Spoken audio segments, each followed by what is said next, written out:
Ryan here, some silly reviews. Serious tips here. If you use Firefox in particular, we're talking about the mobile version, so this is basically identical for iOS or for Android. We're on an Android device for this one. You use Firefox because you think it's safe and maintains your privacy and things like that to some degree compared to Chrome. Sure, that's true. But out of the box, there's 3 settings you need to adjust if you don't want to share diagnostics data automatically with the people behind Firefox, if you don't want them to be able to automatically install tests, which is basically software that checks up on your Firefox, how you use it, how's it performing, things like that. Go into settings, just like that. Scroll a little bit so you get a data collection.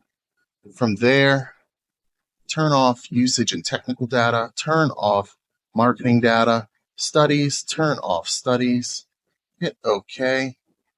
Whoop, it crashed Firefox. That's weird. One more thing you need to do. It's a little bit strange to happen. Let's see if those settings stuck, because we changed those 3, but there's one more you have to go to, and it's in a different area. So let's go settings. Let's go back to data collection.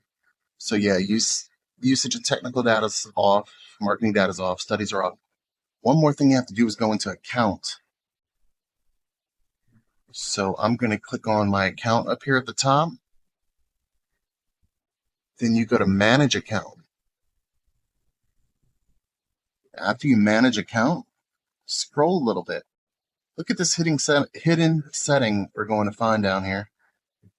Keep on scrolling. Boom, data collection and use. It's kind of hidden and buried down there, right? Bop that daddy off. Didn't crash it this time. Now you're not sharing as much of your personal information with the Firefox folks. Hopefully you found that useful. Did I miss anything in there? If I did, leave a comment. Let us know. How can we stay safe, secure, and private in this current day and age? Thanks for watching.